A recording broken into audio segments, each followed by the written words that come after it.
Magandang araw po sa inyo lahat at muli po welcome po dito sa inyong paboritong programa.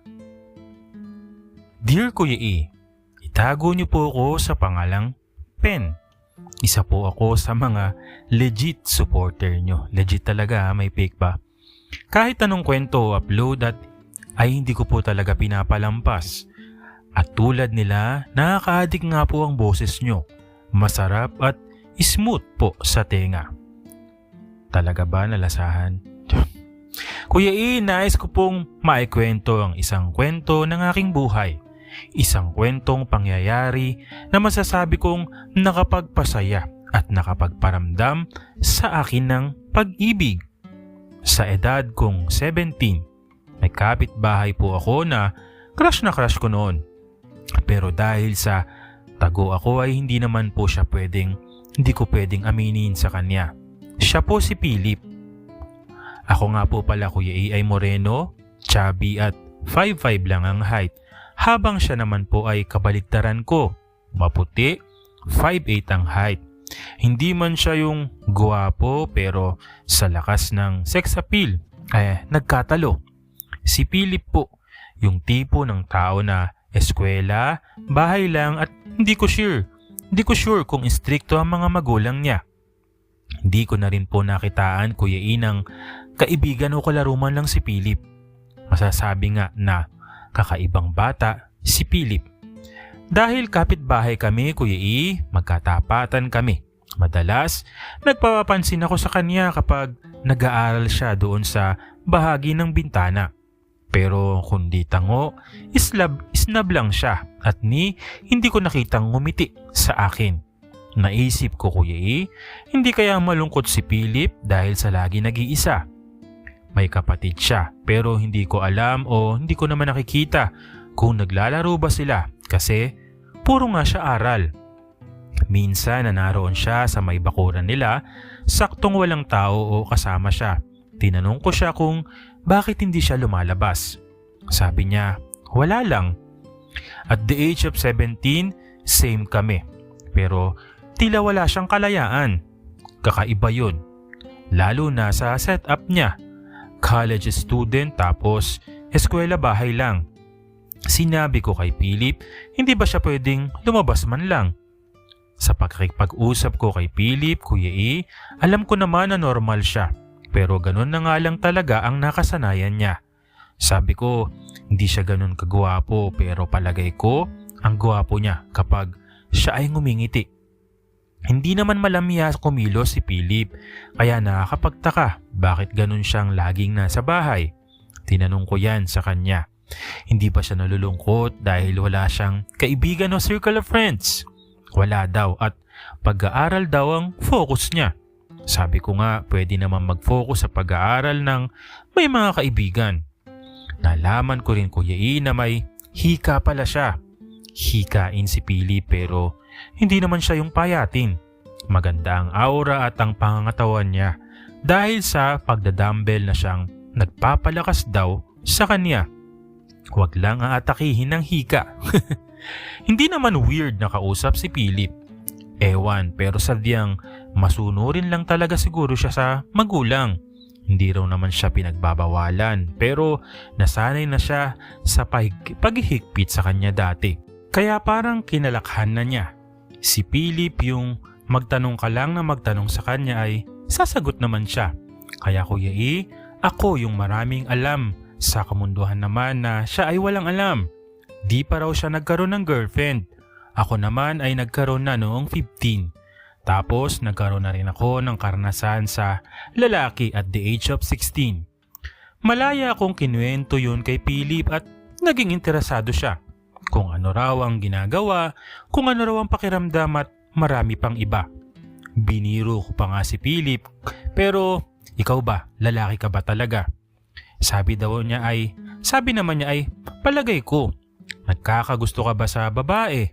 Sabi naman niya, oo.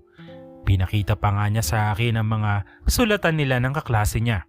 Pero umamin din si Philip na siguro raw interesado siya sa lalaki na siyang tinatago niya na pagkatao. Sabi ni Philip sa akin, sana raw wala akong pagsabihan ng kanyang sikreto at sana ay lalo pa kaming maging magkaibigan. Naisip ko, mukhang may pag-asa naman pala o may future kaming dalawa. Simula nung araw na yon, Kuya E, lagi kami nagkakakwentuhan ni Philip. Doon sa garden o kapag minsan doon sa bintana, sa kwarto niya umaakyat ako. Nagpo-food trip kaming dalawa dahil may kaya nga sila, inaakyat niya ang mga pagkain na ang alam sa kanila siya lang mag-isa. And yes, Kuya E, seryoso, para kaming tagong nag-iibigan ni Philip. Nasabi ko na may karanasan na ako sa lalaki, Kuya E, pero wala nangyayari sa amin ni Philip. Basta masaya kaming dalawa na magkasama. Hindi ko alam kung bakit ganun, naging tila ba kalalim ang aming pagkakaibigan hanggang sa dumating na nga ang alam mong hindi kami pero parang kami na rin. Ang gulo ba, Kuya E? Pero nangyari yun, Kuya E, ng isang gabi, naroon ako sa kwarto niya. Nagbabasa kami ng libro ng magkalapit. Bigla niya akong hinalikan sa pisngi at hanggang sa labi. Sinabi sa akin ni Philip na salamat daw sa pagpapasaya ko sa kanya at lagi kong pagpunta sa kanya. Sinabi niya sa akin na mahal na niya ako. Na ako rin naman, Kuya E. Napasagot na rin. Sabi ko, mahal rin kita. Ang patunay noon ay nakasanayan ko na rin na hindi lumaboy at maghintay ng pagkakataon na doon sa kanilang bintana na tapat lang ng bahay namin, magkasama kami gabi hanggang magdamag. Wala pong ibang nangyayari sa amin kundi hanggang kissing lang sa kabila ng mga naging karanasan ko. But masaya ako sa mga iyakapan namin na minsan din yung kissing umaabot sa katawan. Masarap sa feeling ang ganung may nararamdaman kang nagmamahal sa'yo. Hindi man ganun kakomplikado ang relasyon namin pero nanatili talaga yung lihim. Hanggang sa malaman ng kapatid ni Philip na isang Becky. Nagulat siya dahil sa hindi daw niya naamoy ang kapatid at syempre sa akin na crush pala niya. Ang kanyang kapatid na itago natin sa pangalang Jory ang naging tagatago ng lihim naming dalawa. Ganun man kahirap sapat na nagkakasama kaming dalawa. Sabay nag-aaral, natuturuan niya ako bilang siya sa private, ako naman sa public. Wala siyang kaalam-alam. Walang kaalam-alam ang lahat sa bahay nila na may ganong nagaganap sa kwarto. Minsan din sa garden nila. Hanggang sa mag-third year college kami, Kuya E, doon naganap ang unang lantakan namin ni Philip na ang nakakatawa. Inatake pa siya ng hika at agad na nag-inhale matapos sumubok dumantak. Tawa kami ng tawa, Kuya E, pagkatapos ng sabayang pagsabog pero nag-alala din ako kaya sabi ko huwag nang ipilit na gawin ang hindi naman kaya. Pero hindi siya pumayag. Nagustuhan kasi ni Philip ang paglantak. Kakaiba man ang aming samahan, nakakatuwa din kasi para kaming may sariling mundo ni Philip. Maraming beses na muntikan na rin na may makakita sa akin sa pag-akyat o pagpasok doon sa likurang pinto nila pero hindi naman nangyari na may nakahuli. Sabi ko nga, parang sa ilang tao ganun kami ni Philip na nagtatago. Pero sa kabila ng mga setup namin na ganun, nangarap din naman kaming dalawa na maging malaya. Kapag nakapagtapos ng college at makapagtrabaho, desidido naman si Philip na bumukod. Mabuhay ng malaya dahil sa ang kapatid lang niyang Becky ang nakakaalam ng relasyon namin. Kahit nga sa amin, Kuya E, walang kaalam-alam. Ganun kasikreto ang aming relasyon. Laging nangangarap si Philip na magkasama kami at masaya balang araw sa isang bahay. Sabi sa akin ni Philip, Kuya E, akala daw niya noon suplado ako o yung astiging kapitbahay na galit sa kanya pero hindi naman pala. Sabi ko nga, ako nga yun laging umingiti na iniisnab niya. Sabi din niya, type ko raw pala siya, Kuya E, at siya din daw naman ay ganun din sa akin. Nalilito raw siya noon sa nararamdaman hanggang sa mangyaring magkausap kami at the rest is history. Gusto raw niya na agad akong laging nakikita noon.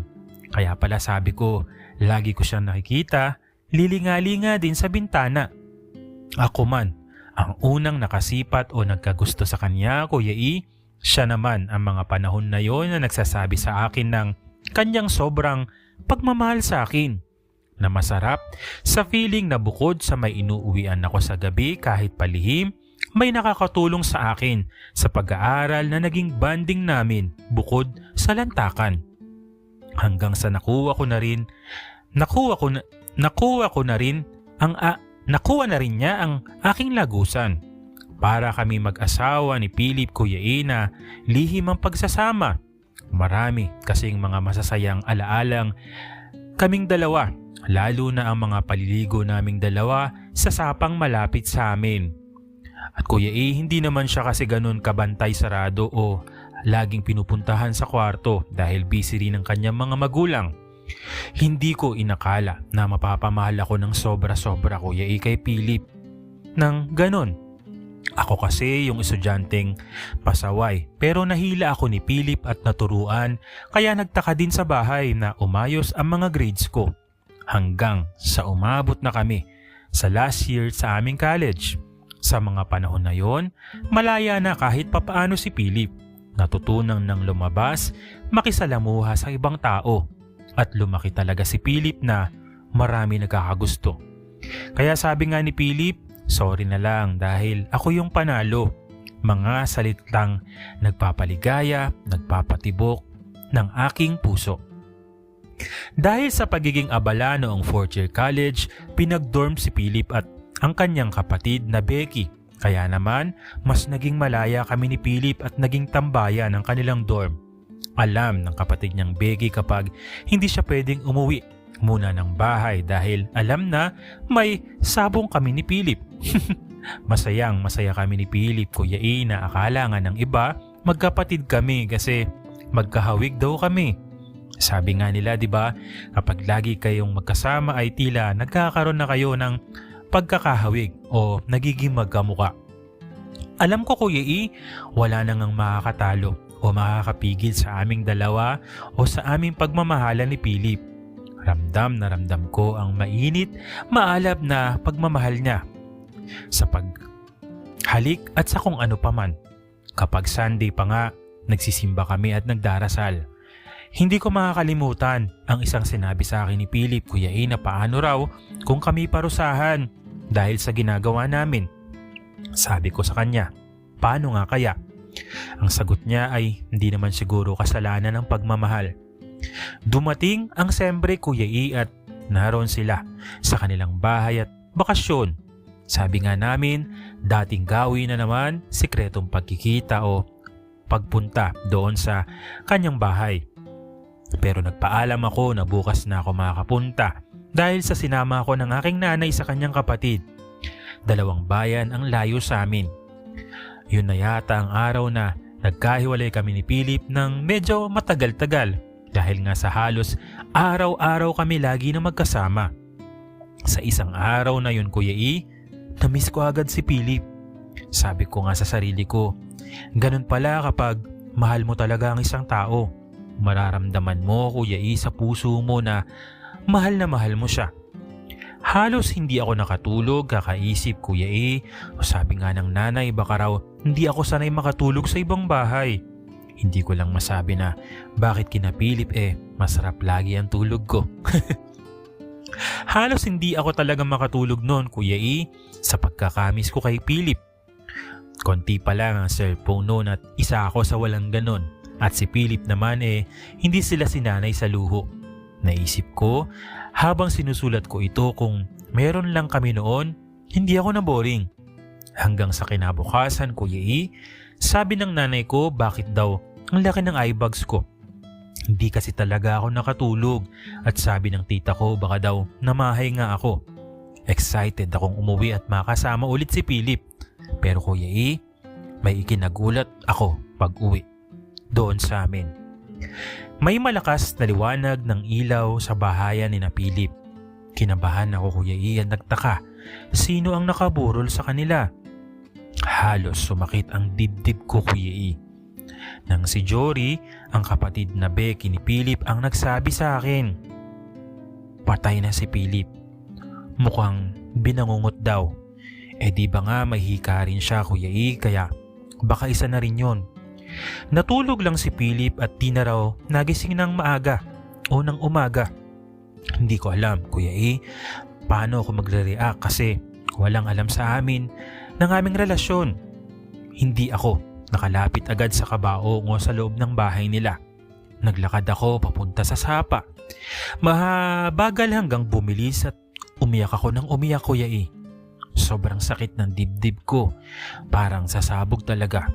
Inalala ang mga pinagsamahan namin ng halos 3 taon. Sabi ko, bakit ganun?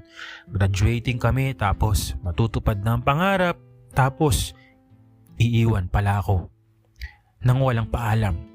Kuya E, ang tagal na nangyari noon pero ganun pala talaga kapag nagkwento ako. Parang bumalik ang lahat sa akin pero alam ko kailangan ko maibahagi ito sa iyo at mga tagapakinig. Na-realize ko, Kuya E, dapat kong magmamahal. Ipagsigawan at huwag ilihim. Bagamat alam naman niya na mahal ko siya. Ay tanging sa aming dalawa lang yon at sa kapatid niyang si Jory. Sana hindi na ako sumama sa aking nanay. Sabi ko sa sarili ko, sana nagkasama pa kaming dalawa. Pero sabi ko, ganun talaga siguro ang buhay. Dahil sa ang buhay ay hiram lang natin anytime. Pwede talaga siyang bawiin. Kuya E, si Philip na yung huling lalaki na minahal ko hanggang sa nakapag-asawa ako at nagkaroon ng sariling pamilya. Ang isa kong anak, ipinangalan ko sa kanya para malaman niya na never ko siyang malilimutan sa buhay ko, dito sa isip at sa puso ko. Salamat po, Kuya E.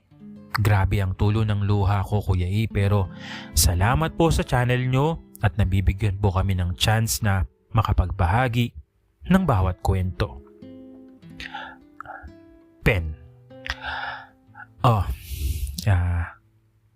Yung umpisa, no, iisipin mo na parang parang typical story. Doon hindi siya ganun ka-typical kasi sino ba naman yung tao na hindi masyado lumalabas ng bahay, 'di ba? So, yun. Yung mga pinagsamahan nyo, yung paano kayo na-develop, ang ganda ng story nyo. Parang iniisip ko, akala ko good ending, no? Pero well, minsan talaga yung pinakamasakit sa buhay na kung kailan nandun na mahal mo yung tao tapos mawawala sa'yo, no? Nakakalungkot lang talaga yung nangyari kasi parang yun lang yung araw na nagkahiwalay kayo. Sabi mo nga lagi kayong magkasama lalo na dun sa dorm. Tapos yung pala kung kailan isang araw lang o hindi niya parang ayaw niya magpaalam sa'yo, ayaw niya malaman mo na mawawala na siya. Nakakalungkot, no? Nakakalungkot lang na babawiin sa'yo yung minamahal mo pero wala tayong magagawa kasi yung sabi mo nga na hiram lang yung buhay, no? At isang linya yung nakita na yung kanina yung sinabi mo na paano kung parusahan kayo ang wala naman siguro masama sa pagmamahal, no? Nakaka-touch yung sinabi niya, no? Parang syempre alam naman natin na yung relasyon nyo pareho kayo ng kasarian tapos yun mukadkad yung pag-ibig nyo dalawa, no? Yun lang sabi mo nga maganda kapag magmamahal dapat ipagsigawan. Pero para sa inyo naman dalawa alam nyo naman na mahal nyo yung isa't isa. So siguro yun na din, masaya na rin siya doon. At sana ay okay ka na ngayon, Pen, at maraming salamat sa iyong kwento. Muli po, nalungkot ako. maraming salamat po sa patuloy na sumusubaybay, sumusuporta dito po sa inyong paboritong programa. Maraming salamat po sa inyong lahat.